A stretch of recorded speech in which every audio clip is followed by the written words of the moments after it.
Bet the Board podcast powered by FanDuel Sportsbook, NFL Week 9. I am your host, Todd Furman, joined as always by my esteemed colleague and co-host, the one, the only Payne Insider. And as we do at the top of every episode, want to encourage you to go to FanDuel.com/BetTheBoard to take advantage of all the generous new user signups that are available there, whether it's a $1,000 risk-free wager, whether it's 30-1 enhanced odds on a trio of NFL games this weekend. FanDuel has plenty of ways for you to maximize that starting bankroll. And Payne, it wouldn't be a week in the National Football League if we didn't have a little bit of injury drama or absences of superstars. I guess there are plenty of things for us to talk about on today's show. We're navigating what we have once again. A lot of injuries, a lot of situations going on. Obviously, Sunday Night Football, Derrick Henry is down. Question marks to Kyler Murray, and then the big news that dropped yesterday is Aaron Rodgers will be out this week, maybe 2 weeks. So that kind of takes some luster off the Mahomes-Aaron Rodgers battle this weekend. Excited to get John Sheeran back into the mix after we granted him his bye week last week, and you saw the public have one of the worst weekends. I'm curious to get John's take in terms of what that actually meant behind the counter at FanDuel Sportsbook. And before we get into this week's games, Payne, you mentioned Mahomes. What were some of your quick high-level takeaways from what we saw transpire Monday night? Kansas City, of course, outlasting the New York Giants in a game that came in well under the closing total of 52. Appreciate you bringing that up again. I had to. I had to. When the bait's out there, you have to take the bait. Got to 53. I had access to 53.5. Hopefully our listeners were smarter than I was when I mentioned the model had significant value in the under and bet it. I did not. What we saw early on was Andy Reid adapt a little bit, got the short pass game going, fantastic first drive, and then all of a sudden, all of the negativity creeps back in with the interception at the 5. Later on in the game, you had Kelsey fumble in the green zone. So again, you hang 20 points here. It doesn't look pretty. Doesn't look to what we hoped it would be. But even if you kick 2 field goals there, you've scored 26, things look a little bit different. But it's clearly not the offense the last 2 weeks that we envisioned coming in. And early on in the season, we were saying, hey, the explosiveness isn't quite there. The turnover bug will regress. Eventually, things will kick into gear because they're crushing it with some of their first down numbers. They're crushing it on early downs. Then you've had a real dip back the last 2 weeks. So we'll see what happens. Obviously, a defense in the Green Bay Packers that is quite manageable. A game that we'll break down here in probably a couple minutes. We will get there indeed, and one player situation that seems to be changing by the hour will impact the first game we'll hit on today. A clash of the Titans, relatively speaking, in the AFC North. Two teams trying to find their way in the wake of disappointing performances last weekend. Cleveland enters the in-state showdown against the Cincinnati Bengals, fresh off a 15-10 loss against the Pittsburgh Steelers. Meanwhile, the Bengals become the first double-digit favorite that's a casualty of the National Football League season. So you're looking at Cincinnati in this spot, paying a 2.5-point favorite at FanDuel Sportsbook, total of 47, and we keep our eyes on Odell Beckham Jr., who's been asked by the Cleveland Browns to remain at home. When you look at the way this situation has played out, clearly we've talked at great lengths about Jarvis Landry being the most important cog in the passing game for Baker Mayfield. Just to kind of set the stage, though, for what we're going to see unfold on Sunday, Baker will come into this game against the Bengals as a dog for the first time in his career. When you look at the last 6 meetings between these familiar foes, the over gone 5-0-1, the average points per game more than 56 per contest. Both teams actually scored 30 plus in each game a season ago. Meanwhile, the Browns, they've now failed to cover 9 straight regular season games within the division. Interesting bit of history here. The last time the Cincinnati Bengals started a season 5-3, they actually finished 6-10, and it ultimately cost Marvin Lewis his job. When you look at Joe Burrow, he has been the king of bouncing back during his short NFL tenure as a starting quarterback. 7-1 against the number following a straight-up loss. When you're handicapping this contest, Payne, is it as simple and as straightforward as saying if the Browns can run the ball against this retooled Cincinnati defensive line, Kevin Stefanski and company can pull off the upset, or is there another matchup that's really caught your eye as you begin to break down some of these X's and O's? So what you were saying at the top about OBJ, I'm not really sure that's a thing worth anything at this point. It's just not a good vibe there. Clearly, him and Baker have not been on the same page since the day he got to Cleveland. So I don't really think that's much of a loss. Obviously, he's done a very good job getting open. If you look at some of the film, I think he's still got juice, and who knows where he ultimately ends up. Probably an interesting situation if Belichick and the Patriots were to pull the trigger there and get a viable receiver. What's odd to me is when I watch the Browns, at least in recent weeks, and I've watched virtually every game they've played this year, my assessment of the offense and the way they're trending doesn't necessarily jive with how they look on paper. I'm not sure anybody can say with a straight face that Cleveland's a top 5 offense like DVOA depicts right now.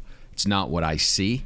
Now, I'm not saying they can't play to that level at some point, but the injuries have piled up. And you mentioned this being a run-based system.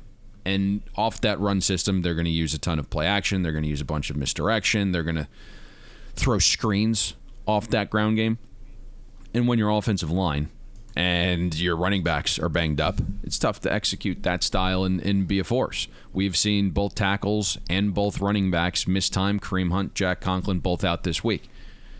And so you're kind of seeing a team that over the last 3 weeks, injuries have kind of mounted, and that's been part of their problem.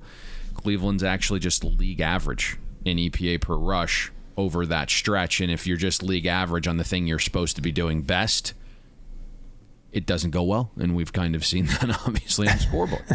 That has to be their bread and butter, though, because Baker isn't good enough. And I know that's probably going to piss some people off, but he's just not. He is not a good drop back passer in known passing situations when play action and screens aren't a real threat, and you're suddenly sitting in third down with, an average of 7 yards to go on that down. That's not who he is. And so the offense is struggling because of that. But if Cleveland is able to run on first down, then it opens the offense up to less predictable passing situations. They can get into the misdirection throw game. They can get into the play action throw game a little bit more. They can get into the screen game on second and medium and third and short, and I think that becomes a more effective way for Baker to throw the ball. Last week was obviously a pretty flat spot for Cincinnati, and they went into that game against the Jets with a game plan to keep everything in front and make Mike White, methodically move the ball downfield. And he did that. And so there wasn't a ton of adjustments, oddly. And I heard Lou's presser there, the defensive coordinator for Cincinnati, saying, we changed a bunch. We were changing things throughout the game.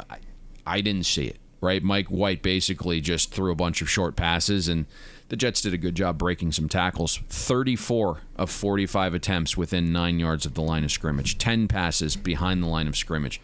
He had the second lowest intended air yards, but he threw for over 400 yards.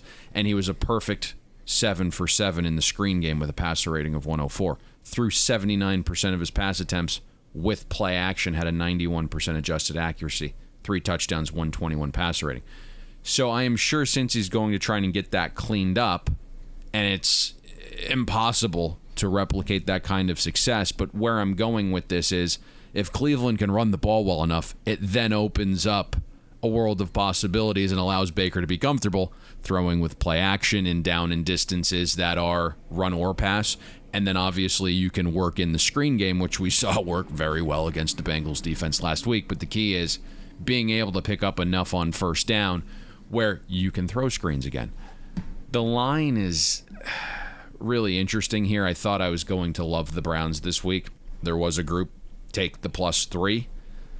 Now it's a different debate at 2.2. Maybe the Browns become a teaser leg if you were leaning that way initially in the week.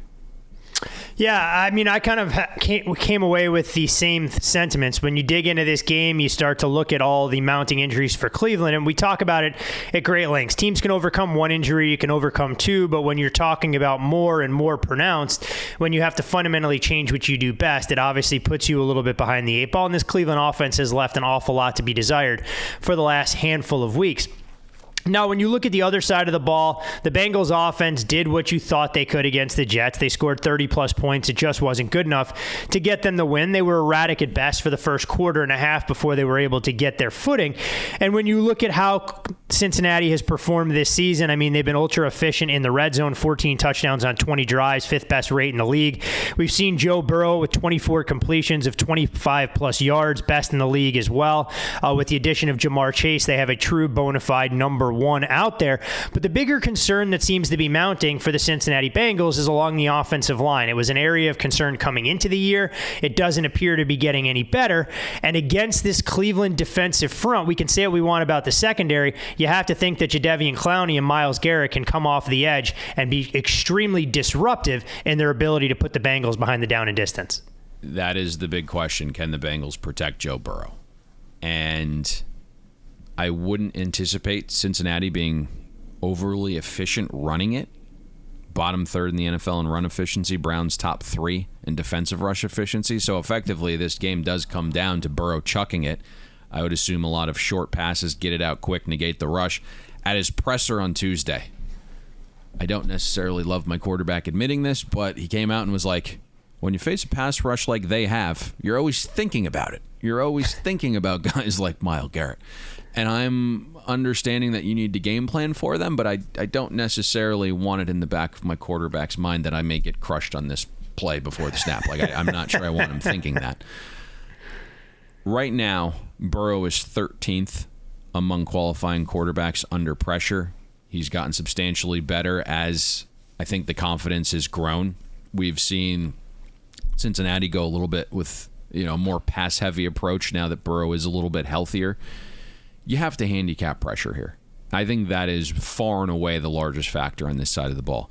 And if there isn't pressure, then you would assume you could open up the deep pass game and maybe, kind of as you hinted, attack the Browns' vulnerability in the secondary.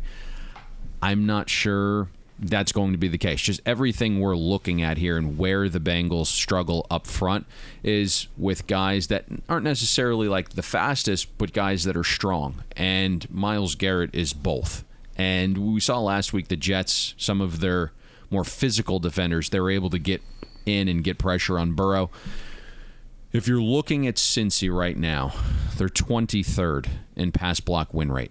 The Browns, second in pass rush win rate. They create the good kind of pressure as well, natural pressure. Cleveland's bottom third in blitz rate, but top 5 in pressure rate. So they don't leave their secondary exposed, and it was a good sign that you can get pressure that way, but also Denzel Ward returned to practice on Wednesday, the top cover corner for Cleveland. So let's keep our eye on that. Let's see if, he progresses to more of a full capacity today at practice versus the limited yesterday. It'd be huge having your top cover cornerback when, you're going up against a trio of Chase, Boyd, and Higgins.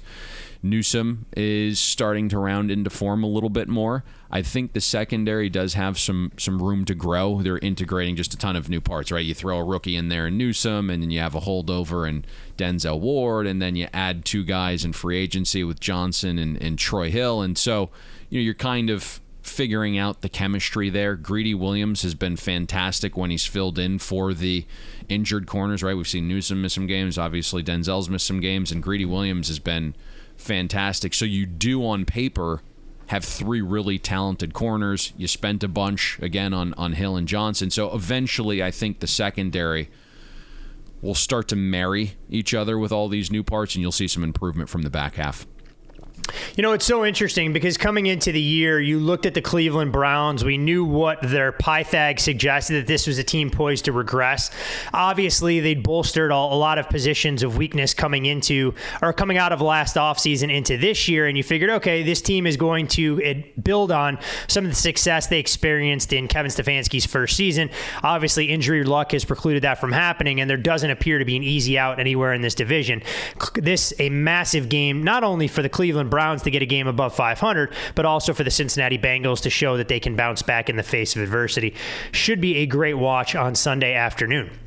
A game pain that we thought was going to be one of the highlights of the Week 9 slate loses a little bit of its luster as stars will be sidelined. And that, of course, is the contest at Arrowhead between the Kansas City Chiefs and the Green Bay Packers, where you're looking at the Chiefs, a touchdown favorite at FanDuel Sportsbook. Total in this game, 48. This game had Green Bay listed as a 1-point favorite before Aaron Rodgers was ruled out. The total was in the mid-50s as well, so you've seen plenty of adjustments there. Jordan Love makes his first NFL start. We did see glimpses of him in garbage time earlier this year against the New Orleans Saints. The Chiefs, clearly a team that needs to play a little bit more disciplined. Took 12 penalties in the win over the Giants. They were able to overcome all of that. Chiefs defense, they get some reinforcements along the defensive line. Melvin Ingram acquired for a relatively cheap draft pick. You have to imagine that'll be something that can work in their favor, knowing that guys like Frank Clark and Chris Jones can assume their normal pass rushing responsibilities. And when you look at these teams, hey, turnover differential oftentimes tells a story. Green Bay +8 in that department, Kansas City -11. Payne, I'm not sure that we can sit here and try and unpack what this Green Bay offense is going to look like with Jordan Love. So does the Green Bay defense, in your estimation, have the pieces or at least the ability to potentially slow down what Kansas City wants to do against them? You know, it's tough to project when and if the Chiefs snap out of the two-game funk offensively or if the giveaways are finally going to regress. I thought turnovers would subside a little bit at some point, but then again, you know, as I mentioned at the top, interception inside the 5, Kelsey fumble in the green zone. Kelsey is interesting to monitor at this point, right? He just turned 32, and he is showing some signs of slowing down just a touch. My hope is it's just a few nagging injuries, but he hasn't been as dominant against press and bump or man coverage this season. And the way defenses are playing Kansas City is forcing them to throw shorter, right? It's forcing them to hand the ball off to guys nobody knew existed, like Derek Gore, right?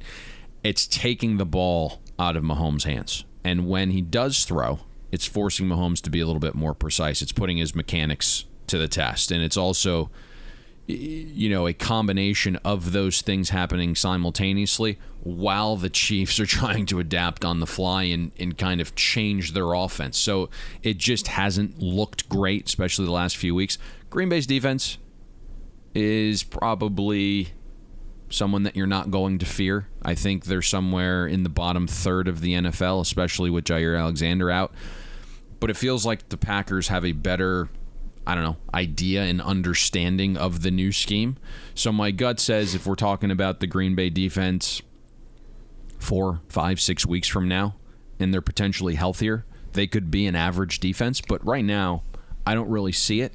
They've played the 7th easiest schedule of offenses, and I think the signs point to Thursday night against the Cardinals offense on a short week being nothing more than a 60-minute anomaly.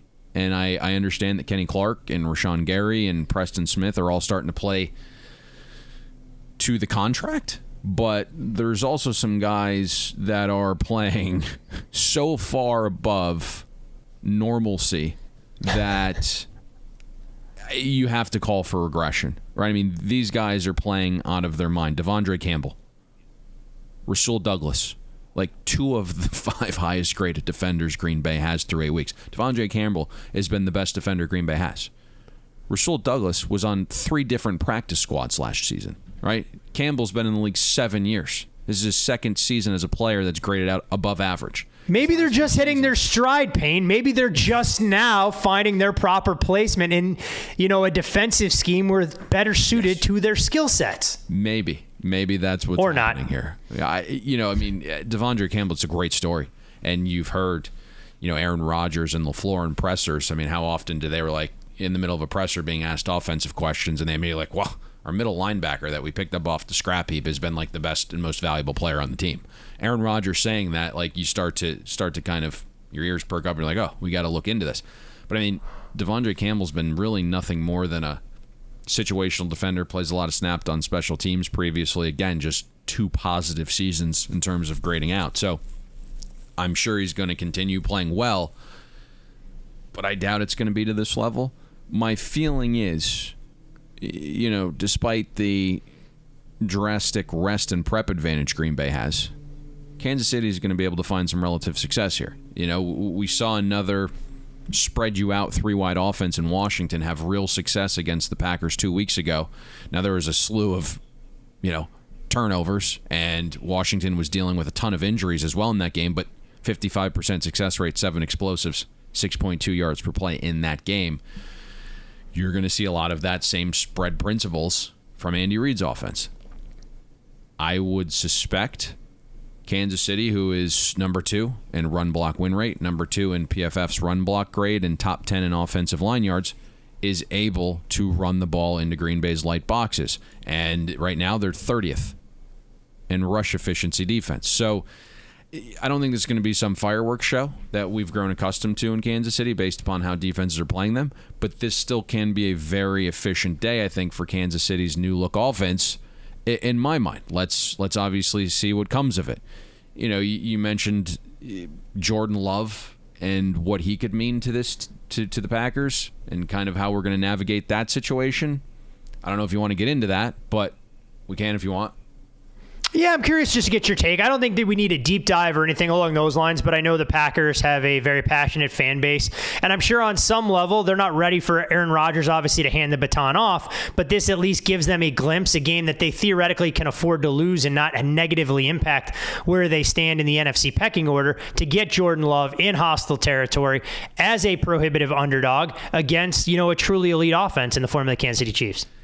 Yeah, and the reason why we're probably a little hesitant to discuss this is because it'll be a lot of speculating, and I don't really love to speculate. This is kind of the podcast that wants to give you, defined answers, and if you want a lot of, I think, kind of conversation, you can, find that on the radio and television.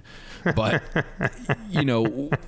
what we heard last year, the reports that were definitive coming out of Green Bay, was that Jordan Love was horrific. He was skipping balls all over the place in practice. He had been demoted to the practice squad and, third string. And on a few occasions, beat writers and media members were asked not to film Jordan Love's throwing sessions. That's how bad it was. I think this situation's a little different.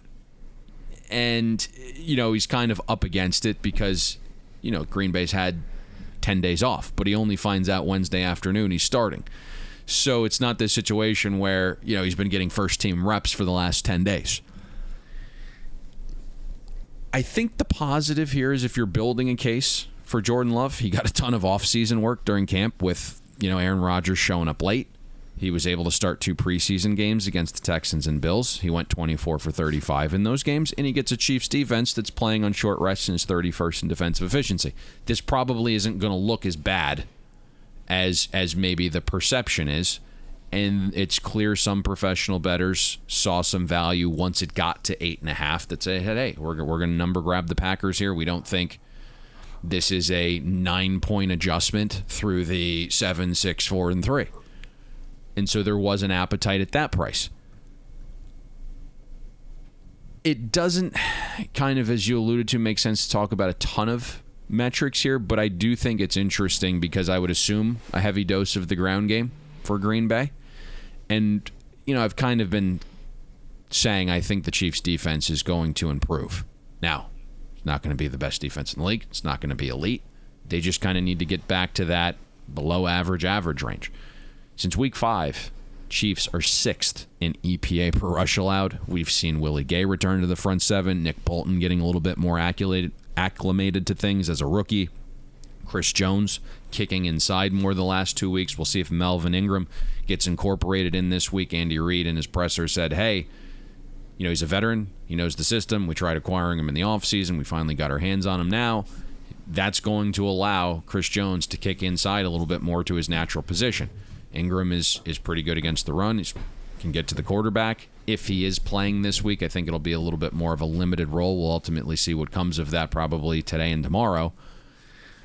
But I think we start to see this gradual improvement from the Chiefs' defense. It's just tough to assess what Jordan Love's going to be. But I do think, unlike many others, the Chiefs' defense is starting to trend in the right direction. And you have a Spags defense that is very multiple, that is very tricky.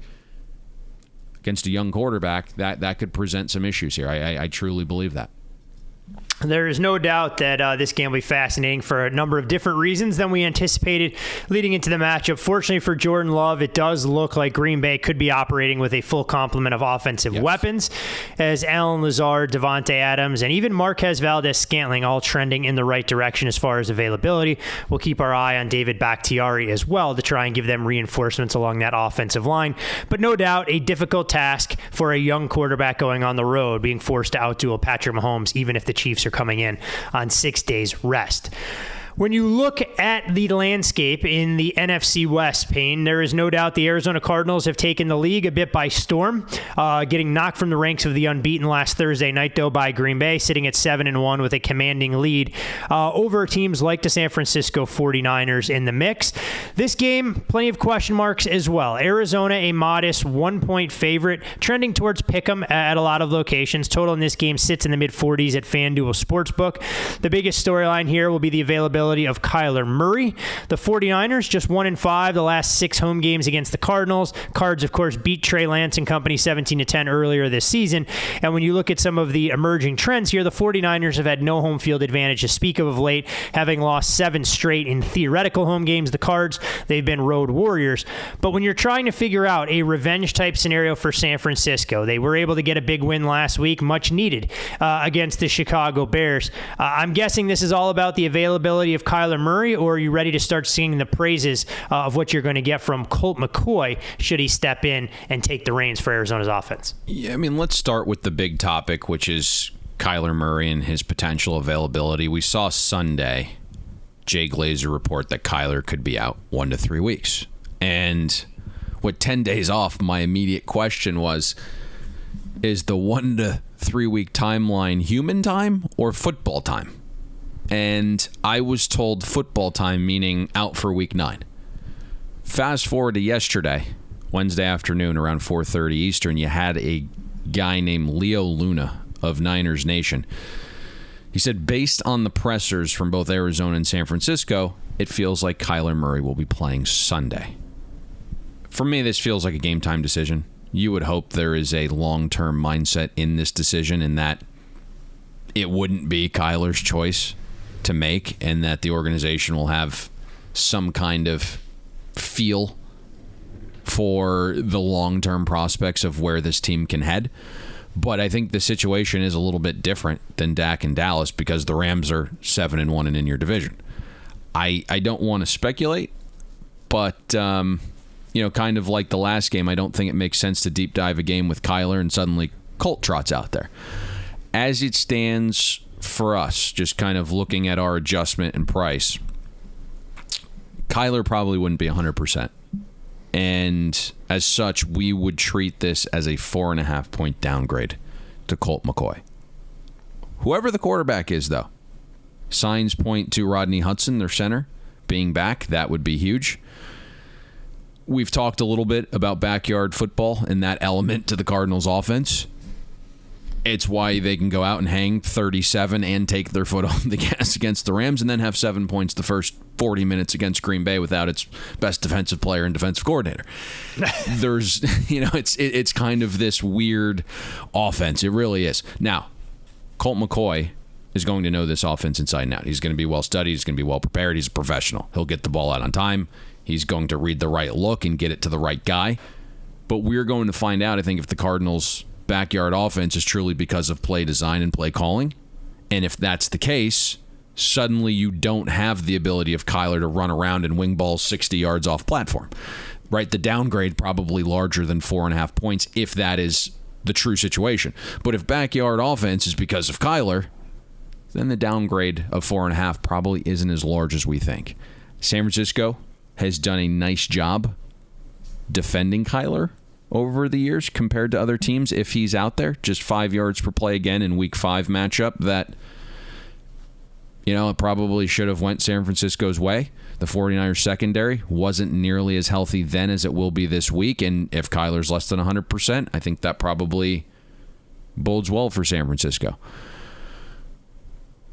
What I can say is this. San Francisco is going to be the professional side in this game, no matter who starts, as weird as that might sound. I saw a group yesterday that operates out west take the 49ers money line plus 110. They were also the first on the Vikings last week, plus 2.5. Other guys that like San Francisco, after seeing that report from Leo Luna, they're talking about the possibility of waiting for a better number, and they prefer playing San Francisco if this were to get back to 3 and knowing that Kyler probably isn't going to be 100%. So 2 different thought processes there, Todd, but ultimately landing on the same conclusion, and that's San Francisco. Instead of discussing some of the unknowns, obviously, and the uncertainty around Arizona and how their offense is going to look, we're focusing on the other side of the ball as San Francisco's offense finally showed a bit of life last week in a resounding second-half victory against the Chicago Bears. You know, I think if you're a 49ers fan, right, and you're kind of a guy that has some high opinions of Kyle Shanahan, you have to love what you saw last week against the Bears.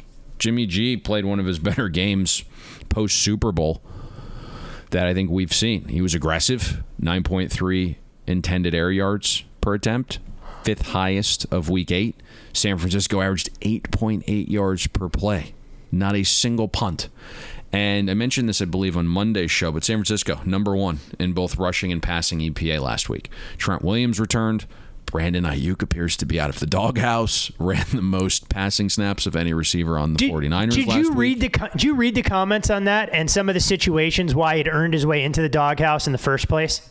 I did not know. So Kyle Shanahan came out and said that they use GPS trackers on all of their players, as a lot of teams do, and that's how they determined that Brandon Ayuk wasn't running his routes hard enough either in practice or the games? Yes. So, I mean, he's an interesting character. I think we talked about him when he came out, and he is one of the most phenomenal talents there is. But he had to play JUCO football for a reason, and he ended up going to Arizona State, and so very talented. Let's just kind of put it there. Everything else hopefully comes together for the young man. Seems to be a common denominator for all things related to Arizona State football, but I digress completely. But didn't want to cut you off in terms. Beautiful women. No doubt about it. And you will not have a better time anywhere in the country on a college campus than you could on Mill Avenue on a Friday or Saturday night. Let's leave it at that. As long as you don't come back from that trip itching and scratching, fantastic vacation. Small price to pay, Payne. Small price to pay. All signs point to George Kittle also returning this week. Jeff Wilson returned to practice, so you have that goal line sledgehammer. The secondary, as I mentioned, healthiest since week 1. Maybe San Francisco can go on a little run here. We'll have to check the status of Elijah Mitchell, who's dealing with a rib injury, but he has really made the 49ers run game go. Explosive as hell. 19% of Mitchell's runs have gained at least 10 yards, highest among qualifying running backs. He's 3rd in rushing efficiency despite San Francisco facing a top 10 schedule of defenses. The Cardinals defense, I can't figure out what to make of this thing. They have played awesome. Metrically, 4th in EPA per rush allowed the last 4 weeks, but they faced some really beat-up offenses over that stretch. I mean, 2 starting quarterbacks didn't play. You had all-world receivers down. You name it. They faced some mash units the last few weeks in terms of injuries. I think Arizona can be had on the ground, even more so with J.J. Watt out, who was playing great ball. I know, he didn't have the sack numbers, but he was fantastic, kind of being a force on the interior, stopping the run. He graded out the Cardinals' best run defender, according to PFF. Even with Watt, Cardinals were allowing some chunk runs, dead last in giving up runs of 10+. So, again, some of the metrics depict the Cardinals being a stout run defense. I don't necessarily think there is a lead, as some of the metrics indicate. I think they can be had there. Just looking at this, obviously the total, the familiarity within the series, there's not going to be a ton of fireworks here, but it does feel like the 49ers offense could start trending well. And, I've been calling for Arizona's defensive regression for a while. There's a lot of variance to third downs. The Cardinals are number 1 getting offenses off the field on that down. They're allowing the least amount of yards per play on third down. The secondary is being led by, 33-year-old Robert Alford and Byron Murphy, who is kind of trending downwards by the week. It's just not sustainable to play at the levels they're playing at, in my mind, based upon the Jimmies and Joes. Vance Joseph has been fantastic. We kind of hinted that maybe that gets him another head coaching job. We'll see. He has been a blitz-heavy guy. Cardinals 8th in blitz rate. That's how they get pressure since they're bottom 3rd in the NFL in pass rush win rate. But as poor as Jimmy G's played, obviously, great game last week. But prior to the Chicago game, the one area where Jimmy G had actually been very good this year was against the blitz. He gets the ball out quick. We know he's got a quick release. 80% adjusted accuracy, 122 passer rating against the blitz. He's shown an ability to handle that quite well. So if San Francisco can get the ground game going, if Jimmy G can still be effective when Arizona eventually blitzes him, I think there's some opportunities here for the 49ers, and you can see why professional bettors have gravitated towards that side. Tell you one thing, if the 49ers have any expectations of making this season a success, despite, a very choppy start to the season, they're going to have to put all their cards on the table over the next 2 weeks, pun intended, obviously, taking on Arizona this Sunday, following it up with a key game in the division the following week as well against the Los Angeles Rams. So let's see what Kyle Shanahan and company can put together, knowing this team should be trending in the right direction for health. One last injury, though, I did want to ask you about, Payne, and I'm not sure what to make of it. Deebo Samuel, of course, missed practice on Wednesday. They say calf injury. Any reason to be concerned about his availability? After watching him catch the touchdown on 3rd and 20, I don't. I was surprised that he played last week, weren't you? It sounded like he was trending towards not being available, and then all of a sudden he went out there and crushed it. Dude's a tank. I wouldn't anticipate him missing. Just Wednesday's kind of a rest day for a dude that's kind of beat up. I would expect him to be out there. Today, obviously, is the big day. We record these things first thing in the morning. Thursday, Friday, always the most telling. So it's something that we're absolutely monitoring. But it was the same injury that he had last week and went berserk with. And it doesn't appear that we've heard anything setback-wise.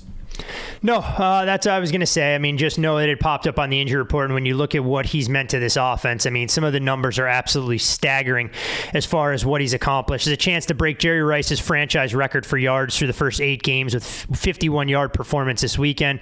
The most yards he ever had in a season coming into this year was 802. He's already surpassed that, and when you look at his more than 18 yards per reception, simply staggering in terms of what this guy has become as a very valuable piece of San Francisco's offensive game planning. Perfect time to remind all of you, our loyal listeners, follow Payne on Twitter at Payne Insider. I'm Todd Furman. You can follow me there. Most importantly, follow the podcast at Bet the Board Pod for all your announcements and such. Also, we're 24 hours away from the release of another Bet the Board pregame show. Go to youtube.com, search Bet the Board. Hammer that subscribe button, give us the thumbs up, offer up a comment, some perspective. We've enjoyed increasing our content portfolio and love to hear some positive feedback from all of you, our loyal viewers and listenerships. When we talk about key cogs of an offense, Payne, there's probably not a skill position player more valuable to his team's outfit than what Derrick Henry has meant to the Tennessee Titans over the last couple of years, and you'll see the market respond accordingly for Sunday Night Football. Tennessee opened up as a 6-point underdog at FanDuel Sportsbook. This number has now ballooned out through the key number of 7 out to 7.5. Total has not seen a whole heck of a lot of movement, down a shade from 54.5 at the peak to 53.5. The Rams, they've won and covered 5 straight primetime games. When you look at the Tennessee Titans, 4-0 straight up and against the spread as an underdog this season. They've produced 17 upsets going back since the start of 2018, the most in the National Football League during that span. But life obviously gets a heck of a lot more difficult when you don't have the battering ram named Derrick Henry, who's accounted for 219 of the team's carries this season. He's made up 74% of the team's rushing yards since 2019. Just to kind of give you a little bit of historical perspective there. Dalvin Cook, Ezekiel Elliott, and Nick Chubb are his closest suitors. That particular trio hasn't even accounted for 60% of what their teams have done on the ground. Henry leads the league in rushes, rushing yards, rushing touchdowns, and touches overall. In steps Adrian Peterson and Jeremy McNichols to take the reins. There's going to be a transition phase for Tennessee as they kind of navigate life without Derrick Henry, I would think. Right, they're going to figure out who they are now. And you mentioned some great metrics there and numbers for Derrick Henry, but he's accounted for more than 54% of the Titans' offensive touchdowns. No other player in the league was above 50%. We know they signed Adrian Peterson, who's 36. Looks very weird wearing the number 8, by the way. No clue what comes of that. I think the idea is nice. We saw he was able to handle a decent workload the last few stops that he's made in Detroit and Washington, but eventually he wore down. So is he an 8 to 12 carry a game guy getting some goal line reps? Maybe. Tennessee also has Jeremy McNichols, and if you look at McNichols' combine numbers, 90th percentile speed score, 90th percentile in burst. Even without Derrick Henry, he's top 3 in yards per route run out of the backfield. He's 7th in pass catching efficiency among qualifying backs. I think they need to get him involved more. I know he's not the biggest guy. I believe he's 5'9", 215, so it's not going to be a guy that you hand it off 233 times between the tackles. But I think if you can get him 5, 6, 7, 8 targets a game, if you can get him 8 to 12 carries a game, the drop-off probably isn't going to be as large as people think. The positive here is that Julio Jones returned to practice Wednesday. And with Henry out, if Julio can play and contribute, then you have a scenario where it's not just A.J. Brown trying to consistently win one-on-ones against Jalen Ramsey, because that's a mission in futility. Yeah, exactly. I can't see a scenario where Tennessee abandons the ground game by any stretch. The system is kind of based on not just running, but play action off of that run. And again, I know we don't necessarily need the run game to be fantastic play action passers. The numbers kind of dictate that a little bit, but I still think you need the run game a little bit here because that's just who they are. The Rams, interestingly enough, have improved. Their run defense, top 10 in EPA per rush allowed the last 4 weeks. I'd guess, you see some pep in their step with, another wave of energy now that the organization went out and landed Von Miller. I think that will help a team that was bottom 10 in pressure rate, so they were able to at least identify that weakness and improve upon it. They're all in, obviously. I just think it's tough to envision what the Titans offense looks like here, right? What does Ryan Tannehill look like? I've seen what shotgun, drop back, dissect the field Ryan Tannehill looks like for many years in Miami, and it's nothing close to what he's been in Tennessee with Derrick Henry and a heavy dose of play action. Titans were already an offense that wasn't overly explosive. Only the Saints averaged less 20 yards plays per game. But obviously, right, this is a market. And at some point, you have to be cognizant that just because a team stinks or a team is down a player doesn't mean there's not value based on the price if the market overcompensates for the suckiness or the player being out. So in saying that, we make this game 4 in a neutral. Home field advantage in this spot with the circadian rhythm factor. Maybe you give 1.5.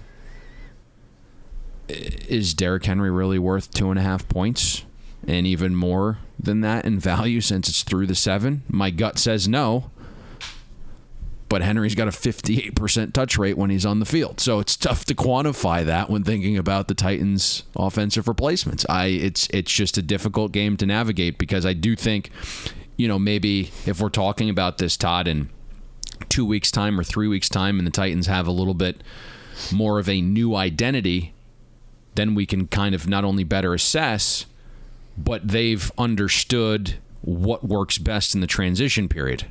The first game, they might not understand what the best method to transition to life without Derrick Henry actually is. No, that is for damn sure. You hope there's an element of surprise since the Rams really won't have a whole heck of a lot of tape on what to anticipate from the Titans either. But I think you brought up probably the most poignant discussion here as far as Ryan Tannehill. If he becomes a straight drop-back passer, this isn't going to set up well for Tennessee in any sense of the word. And clearly, Tennessee is not the defensive juggernaut that people are being led to believe with a retooled stop unit over the last couple weeks. I do have to give them credit for showing improvement, allowing just 5.7 yards per play, still the 11th most in the NFL. They're giving up more than 24 points per game, and we know that the secondary that we've had major questions about will be fully tested this week by the Rams and their elite level offense. When you're looking at the Rams and the things that they do so well, clearly Matthew Stafford has been the catalyst for this dynamic group. 5th in intended air yards per attempt and 2nd in air yards per completion. 22 touchdowns to only 4 picks and more than 300 yards per game. It's obviously a lot more advantageous advantageous for a quarterback like Stafford to be able to operate in a pocket where he's not worried about getting touched, since he's only been sacked 8 times so far this season.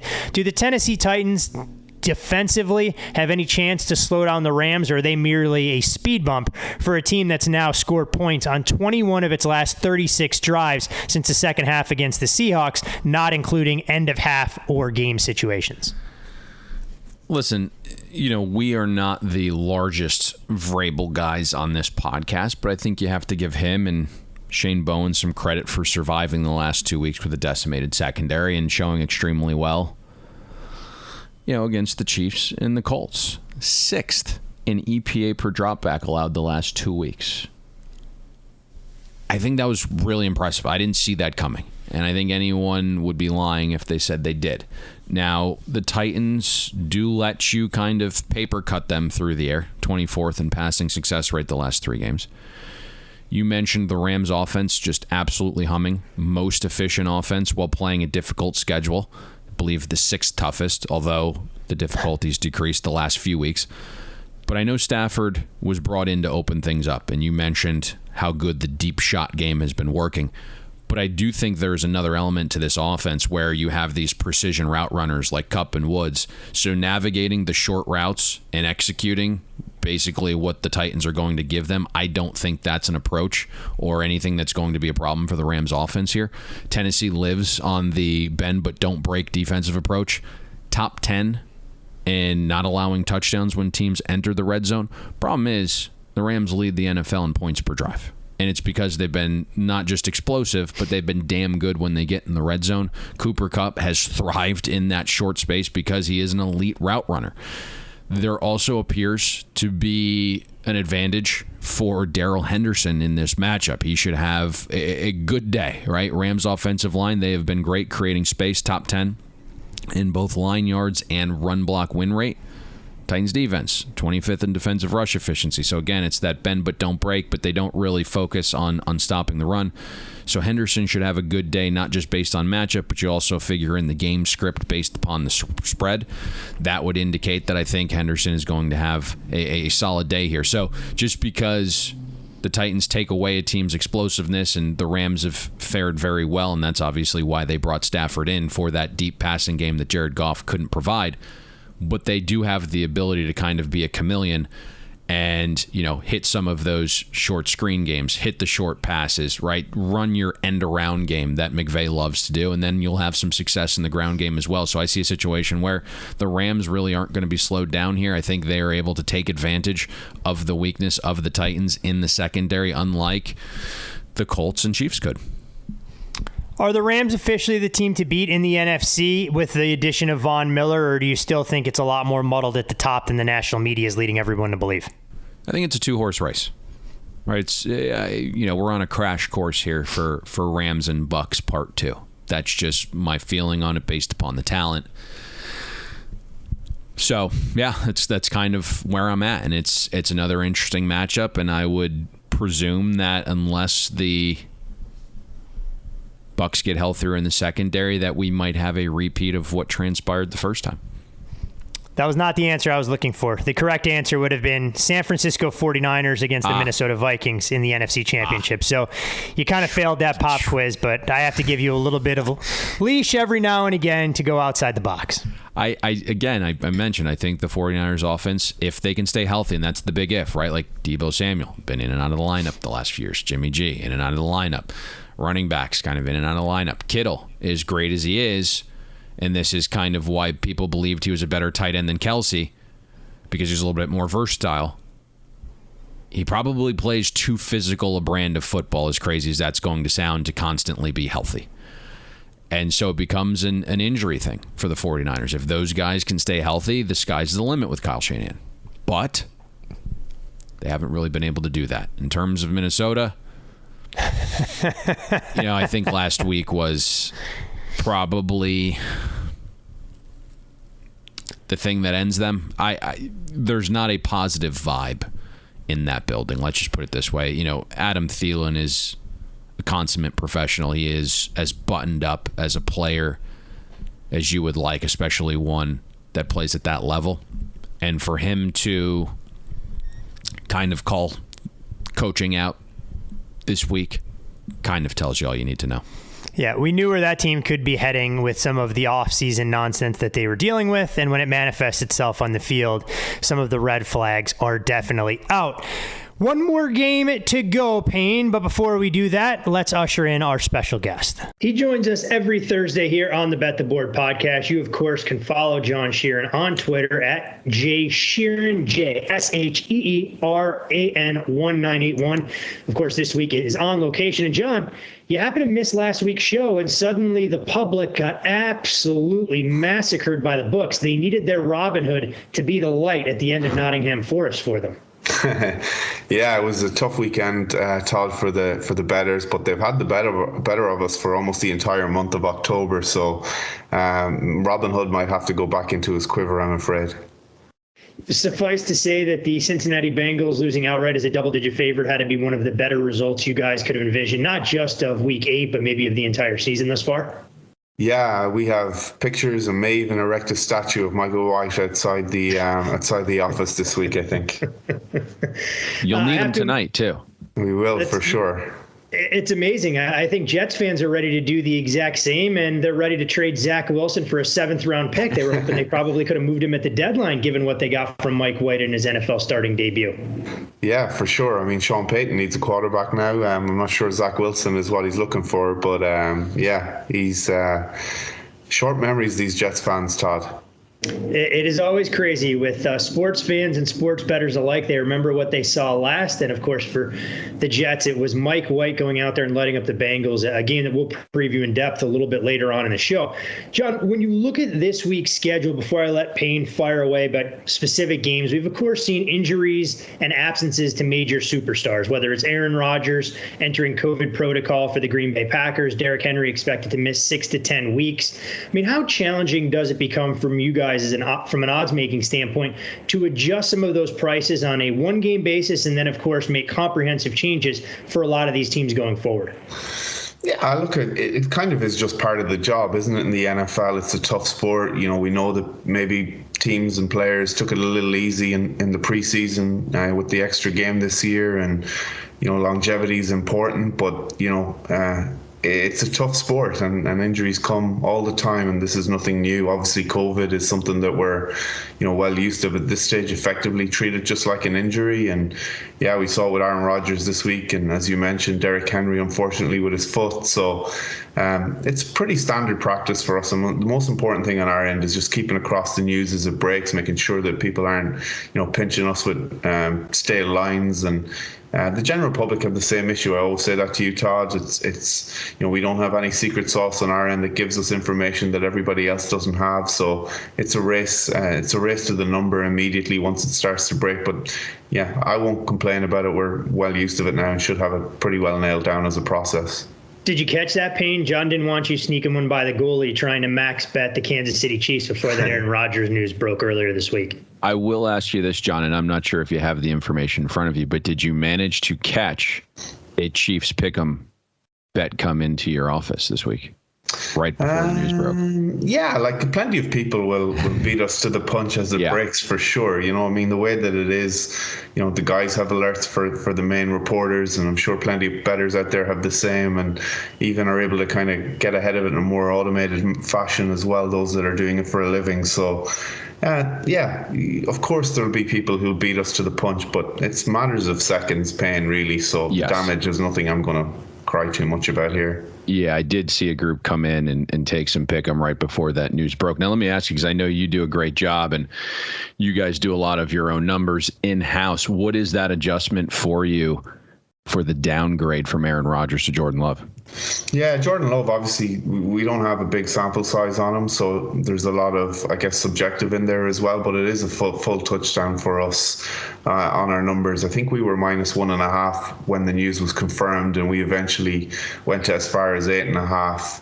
We've settled on 7.5, so a bit of disagreement amongst the team as to where we should sit. But yeah, we've always long spoke about the biggest downgrade in football, and I think a lot of us have always centered around Aaron Rodgers, and when he's missing for the Green Bay Packers, We think that's almost as extreme as it gets. But obviously Jordan Love is, like I said, a bit of an unknown quantity, and hopefully for the Green Bay Packers he's able to do a good job. He's going to have a decent amount of time all week. It's not being sprung on him like some other quarterbacks, but yeah, obviously huge miss for the Green Bay Packers this week. And we saw a few years back, obviously Aaron Rodgers, not, I wouldn't say in his prime right now, but a few years ago when there was a multi-week injury, odds makers that first week were saying, he's worth 6. And then eventually by about the third week, he was out like, my God, I think he's worth 10.5. So always interesting to see what the first week adjustment is. Potentially Rodgers down 2 weeks. We'll see what comes of that. Another game with some question marks at quarterback surrounding injuries is the Arizona Cardinals and San Francisco 49ers. Have you seen anything on that game? We know the look ahead was Arizona -3. You guys are kind of dangling a line in the middle. Any word on what you'll do if Kyler Murray is ultimately out for this game and where you envision the line going? Or if he's up, do you get back to a -3 in the Cardinals? Yeah, I mean, we have it as a pick 'em right now. So we've made a decent adjustment for Murray not to play so far, so it may not swing as far with us as you would think, or as some of the others in the market. I can still see, I think there's a 1 out there, +1, and maybe even a +1.5 in certain spots as well. So we're shading it pretty aggressively towards the 49ers for now. We'll see what happens with Murray and how far we have to adjust beyond that if that news comes. But I think the guys' consensus was that it was kind of trending towards him not playing, but I don't know if either of you have a better feel for it than we did, but we made a decent adjustment off the back of it, like I said, moving our rating on the game to pick him. I think the overall sentiment was pro bettors would be lining up on the 49ers regardless of who was under center coming into the week. Obviously the price would differ. But what we're seeing right now is Jay Glazer had the report that he'd be out 1 to 3 weeks. And then there was a couple guys that reported yesterday that things were trending positively. So we'll ultimately see what comes of that. In terms of the rest of the NFL Week 9 board, have you seen anything in terms of sharp action? Probably reasonably quiet again this week. Like 2 weeks ago, I would say the Eagles for sure was one that we saw a decent sharp move that was a little bit against where our numbers were. We had a field goal. I think we hung 2.5 and +120 on the money line, and that was taken by one of our sharpest customers. We respect that. It is obviously trending from there back towards the Chargers right now. So we'll kind of maintain a neutral position in this game. This is a good example for where we felt like we were going to shade the Eagles, and then that pro better has come in and given us an indication that we were wrong. So this is a game where we'll probably just sit back and watch and let the kind of consensus price dictate the game. If it was to move, a decent bit further towards Los Angeles, we started getting towards pick. I'm not saying that it will. We would then obviously start to take an aggressive opinion against the Chargers, just given how far it would have moved. But massively respect that bet, and that's probably the most informative one, I would say. In terms of, I think the only other game really, Dallas probably -8 was where we were. Markets obviously getting pounded towards Denver. So interesting to see how that one goes. That's moved a couple of points, although across 8 and 9, not the worst in the world, but moving to 10 now. If that gets kind of beyond that, we'll probably take a decent opinion with Denver in that one too. Too interesting game there. Obviously, Denver, a game out in the win column of the Raiders, and then trade away their franchise player. So we'll see what that locker room looks like. The Eagles tend to take sharp money every single week. It wouldn't shock me if you see, a difference of opinion on that game with the Chargers. It's two very difficult teams to kind of figure out. The Eagles right now, I mean, a lot of noise in their numbers, a lot of fourth quarter warriors, and the Chargers obviously struggling on early downs and actually one of the worst offenses over the last couple of weeks. So it'll be interesting to see that balancing act. In terms of liability, anything that you're going to see a massive decision on the house will be rooting for? I think obviously the Colts tonight is an important one for us. If we can get the Jets to work a little bit more magic again, that'll be an important one heading off the week on Thursday Night Football. I think with the Aaron Rodgers news, the Kansas City Chiefs are obviously going to be very well supported. That makes sense as well.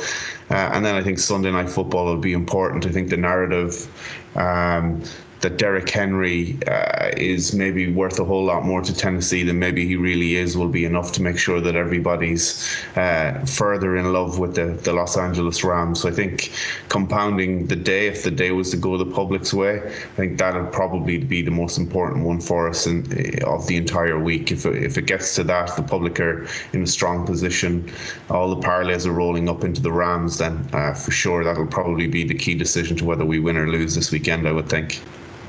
Makes a lot of sense. Todd, anything?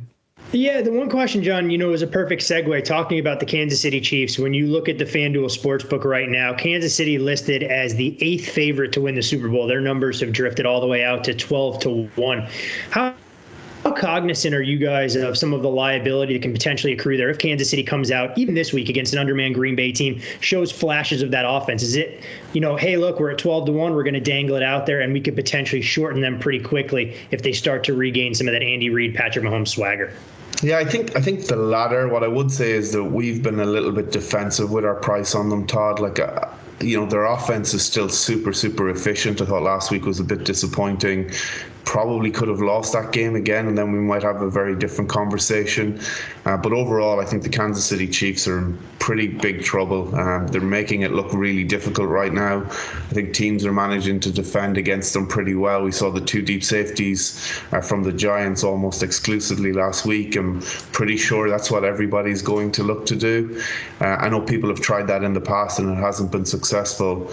But for me, Kansas are in really big trouble. The other side of the ball is a bit of a shambles right now. Matthew fighting last week didn't even manage to stir any resurgence in their ability to slow people down. So I think they're in big trouble, but this might be a good spot for them. I think 12-1 is probably still a little on the low side given their offensive metrics this season, and for that reason we've been kind of slow to edge them out. So at 12-1, I think we'd have to be pretty happy to be laying the Kansas City Chiefs given the issues they've shown so far. Makes a ton of sense. Always fascinating to try and get the odds makers' take on exactly which teams that are public, which futures should be drifting out, and which teams you want to keep in a certain position, because you're more than happy to kind of accumulate some of that liability. John, can't thank you enough for taking some time out of your travels this morning to jump into the mix. I know our listeners missed your take from behind the counter last week, so I want to wish you the best of luck with all your weekend endeavors, and we'll look forward to getting you back in the home office same time next week. Sounds good, guys. Thank you very much. Appreciate your time. Always good to get John back in the fold, Payne, to get his perspective on things when we talk about injuries and the adjustments that bookmakers have to make in terms of hanging some of those numbers versus the challenges, the trials and tribulations that we go through on this side of the counter. Absolutely, and that's why I wanted to ask him, because obviously we have a ton of conversations pre- and post-recording, and FanDuel has a great team in place with John and some of the guys that he has under them that, sure, you can't be all willy-nilly and be off market 2-3 points, or else you'll get crushed, you'll get middled, you'll get sided.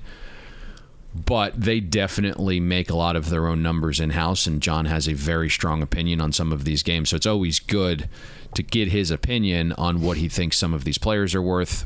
And he kind of hinted that, the 49ers adjustment in-house probably not as large as most people think if Kyler is out. Yeah, there's no doubt that I think that's an excellent point, and one that you just rehashed here, talking about how having an opinion as a bookmaker is great, but you also can't be stubborn. If the entire market sits, let's say hypothetically, at 3.5, and you believe that a team should be a 4-point favorite, you can't make, a 6-point favorite. There's no reason to make them a 5.5-point favorite. You kind of stay a half point ahead, and you bait some of that audience out there to try and take your best in class number, and see exactly where it goes. Because let's be honest here, as a bookmaker, you don't have to be right 100% of the time by any stretch of the imagination. With the power of 11-10 working in your favor, if you're right 5 out of 9 times, you're going to put yourself in a good spot for the house and be able to maximize some of your profit margin. John did, however, mention Mike White, Payne, and we'll see Mike White on full display on Thursday Night Football this evening against the Indianapolis Colts, a game where Indianapolis enters as a double-digit favorite at FanDuel Sportsbook. Total in this contest sits at 46. It'll be the first primetime game at Lucas Oil Stadium in 4 years. When we talk about turnovers, two teams on opposite ends of the spectrum. The Colts +8 so far this season. The Jets check in at -10. The Colts have benefited to a +44-point margin on those turnovers. The Jets -28.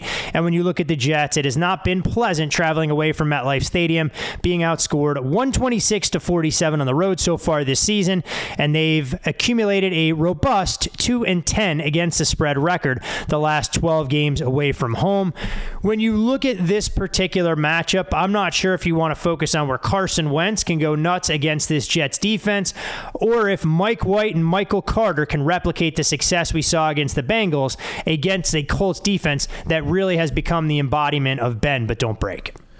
We want to dive into these games as deeply as possible, and we're trying to uncover every little nook and cranny we can. Sometimes we can't share everything, but we try to.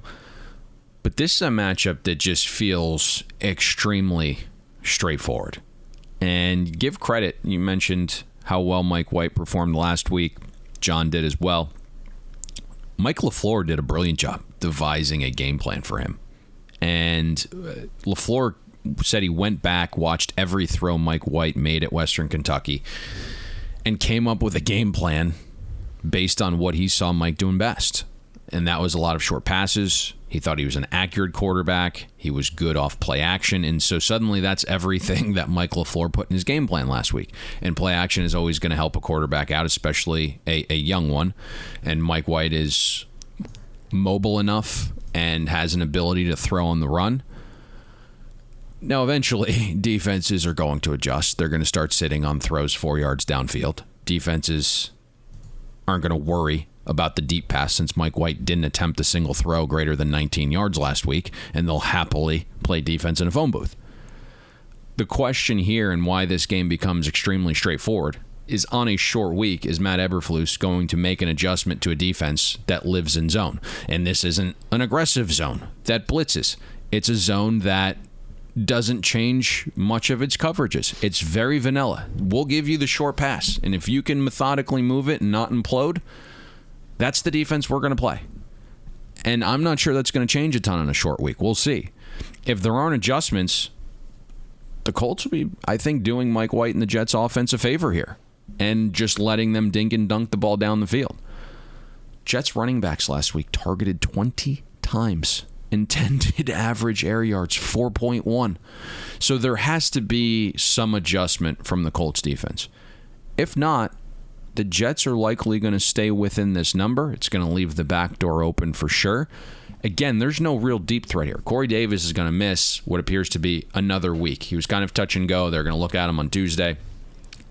Signs point to him being back next week. But I think when he is out and you're looking at throwing to running backs and Crowder, and there really isn't a viable deep threat here. So just sitting back in this zone and not sending blitz and not being aggressive and not rolling coverages and not giving these, looks to a young quarterback, and you're just going to say, hey, we're just going to play off the line of scrimmage. We're going to let you, chuck the ball around here 4 or 5 yards. It doesn't feel like the best approach against this Jets offense. We'll see what comes of it. The other side quickly, I think there's value in fading the narrative, fading hot takes, going against what all the talking heads are saying on every radio and TV station. And, we get comments all the time based upon what we discuss on these podcasts. And, after 2 bad throws, and listen, Carson Wentz made some brain dead plays there too, right? 2 specifically against Tennessee. We're starting to hear all of that again, right? That Carson Wentz absolutely stinks. He's no good. He sucks. And I think, the one thing that we said in the offseason was, we didn't really think Carson Wentz was that great of a quarterback. What I have seen so far, if you can kind of remove the 2 negative plays over a, 60-game sample, was a quarterback that was doing things pretty well. And again, coming into last week, I believe I mentioned that Carson Wentz was like top 5 in EPA per dropback since week 5. And so you look again, since week 5, Colts 11th in EPA per dropback, 3rd in EPA per rush. It's a pretty good offense, unless Wentz has lost his confidence in 4 days' time. Which is possible. It is possible. And listen, Frank Reich is kind of I love the guy. I think the script, the game plan is fantastic. It just drives me insane that a backup quarterback that we all saw come onto the field and catch-up mode, winging it all over the park to beat the Titans eons ago as a Bills backup quarterback, is this conservative. Because once that script wears off and he's done pretending he goes right back into his turtle shell. And it just drives me bonkers that the Colts aren't more aggressive on either side of the ball. And that's why they're blowing a lot of these double-digit early leads that they get, because you have all of a sudden an offensive mind that wants to throw short passes and just hand the ball off every time. And Jonathan Taylor's fantastic, and it's efficient. But you can't have your offense go stale and be conservative, and then at the same time, when your opponent's in catch-up mode, have a defense that's sitting back in zone, just allowing you to complete 7-8 yard passes every time, and that's how they lose these double-digit leads. That's really what's happening. It's really that basic. But, so, the bottom line here for the Colts, they're probably going to find success against the Jets defense, right? That's bottom third in the NFL against both the run and pass. And they faced a bottom 10 schedule of offenses. So I think the Colts are going to be able to move the ball here. It just comes down to what Mike White provides. We did see some sharp under money come in at 46.5 on this game. I'll be candid. We're down to like 44.8 at one sharp shop. If this somehow got to 44, might start looking it over here. Not sure it does, but that would probably be a value buy point for me on the total. Were you surprised that the Colts ran the ball as infrequently as they did against the Tennessee Titans late in that game? I mean, I know Frank Reich came out with comments saying that he wanted to go in with as many rushing attempts as possible, but the flow of the game dictated that wasn't something that they can do, giving Carson Wentz free reign at the line of scrimmage to audible out of plays. I feel like Jonathan Taylor kind of became lost in the shuffle last week and them blowing that lead against the Tennessee Titans. I don't know. I didn't watch and chart how many times he ran the ball. When you're going against the Titans defense, I think you want to attack, right? I mean, Michael Pittman's proven to be a stud receiver at this point. And so I think he had, 10 catches for like $155. Was that what it was? It was something ridiculous. Dude's a horse. Yeah. Carson Wentz was very good in that game, aside from 2 plays. Now, the metrics might not necessarily indicate that, but drew some massive PI calls that you don't get credit for. And so, yeah, I mean, we can't have Carson Wentz throwing the ball left-handed, although the play call out of the end zone was absolutely horrific, running a screen there. And so, you might actually say that him throwing a pick six there probably was better than giving up the safety, because it at least allowed them to get the ball back. Oh, I agree there. From a math standpoint, it gave them a chance. Yeah, and from the overtime interceptions, just bad. That is a really bad throw. It is, I'm going to run some play action here, and I am going to one guy and one guy only. It was premeditated, and the defense read it, and you see Mo Alley Cox at the bottom of the screen, who's wide open, same side of the field for 8 yards, and it's probably going to gain another 6 yards trying to get down a guy of that size. And he's throws up his arms. He's wide open. So Carson Wentz can't predetermine where he wants to go with the ball. And he has made some costly turnovers like he has throughout his career. But I don't think you can just hand the ball off every time. And that conservative nature has been an issue with the Colts, and why they've blown, as I alluded to, a lot of double-digit leads over the years. And that's just, it was a mix last week, right? The Colts were very sharp. You kind of always pull your hair out when you're on a game and you get up 14-0, and all signs point to you just kind of cruising, and you give up some momentum plays. There's some interesting calls made, and then you get Wentz turning the ball over a little bit. So at the end of the day, Jonathan Taylor's a fantastic back, and there's going to be an ability to run the ball here, especially against the Jets defense. So maybe that is the approach in the game plan tonight, is let's take this out of Carson Wentz's hands a little bit, and we'll rely on the ground game. Ultimately, I think that becomes what the defense gives up against Mike White. If Mike White's out there and you're giving him 4, 5, 6 yards a pass and he's moving the ball efficiently, then it's going to mean that Carson Wentz is throwing the ball a little bit more on the other end of the field. It is a very good point. We will see if Mike White can catch lightning in a bottle for the second time in the span of just 5 days, or if the Indianapolis Colts will bounce back, knowing that they've been given a slightly new lease on life with the injury to Derrick Henry and the Tennessee Titans. They're going to need some help to get there, but opportunities might be coming as the Titans' schedule gets to be more difficult without one of their key cogs. 5 games broken down as in-depth as we know how to do around these fine parts. FanDuel.com/bet the board. Go check it out. out, sign up, take advantage of all of the new user offers that are there, whether it's $1,000 risk-free bet, enhanced odds, 30-to-1 promos available for a multitude of NFL games this weekend. Plenty of opportunities to build that bankroll. Payne, before we close up shop and get out of Dodge for yet another week in the National Football League, it's best bet time, and wondering if you've isolated an investment opportunity for our loyal listenership. Yeah, I mean, let's go back to the well. If it's not broke, no need to fix it. We've hit 2 first-half unders in a row. Let's go back to that recipe again. Let's go with 4-5-8, the Patriots and Panthers, first-half under 21 minus 20. What we've really seen here is, your dog likes Carolina, and at the same time, the Panthers are catching some steam. She's starting to offer some perspective. So I'm going to mute my mic so no one has to listen to the barking. I will let you continue to break this game down. What I have seen and what is kind of obvious is Matt Rule has flat out said a couple weeks ago that we need to get back to being a running football team, and that was without CMC. And so we saw them run the ball 47 times last week against Atlanta. So it's going to be a little bit more of a conservative approach offensively for Carolina.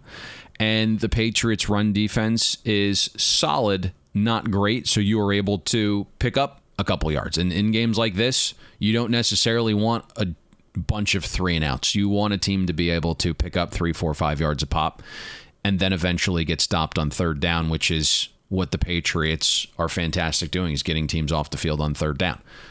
On the other end of the field, you have a Patriots team that is also a team that's willing to run the ball a little bit. Carolina's secondary has certainly been bolstered with Stephon Gilmore back, a game that he has certainly circled on the schedule. There's not a ton of explosiveness coming out of the Patriots, so all signs point to an under here. And if you end up with P.J. Walker at quarterback, which is a very large possibility, this number is going to sink even lower. So let's potentially get out ahead of that, go under the 21. We'll call it minus 20. Best bet, Patriots, Panthers, first half under. Perfect. Always a good place to go. Rooting for punts and drives that go absolutely nowhere, much like we've gotten each of the last couple weeks, as you outlined there.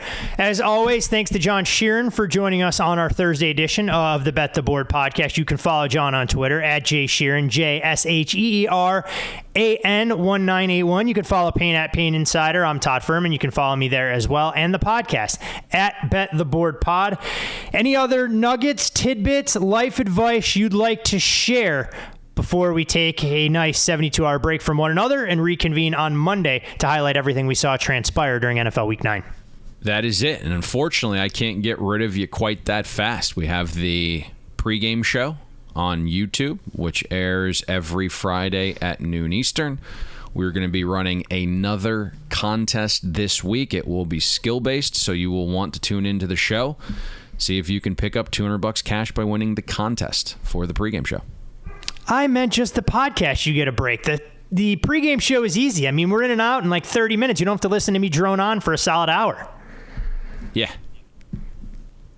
It's not a lie, if you believe it. Thank you, George Costanza, for those parting remarks. Best of luck to all of you, our loyal listeners, with all of your NFL Week 9 investments. And with a first half under ticket in hand for Carolina and New England come Sunday afternoon, hopefully we'll see you at the window.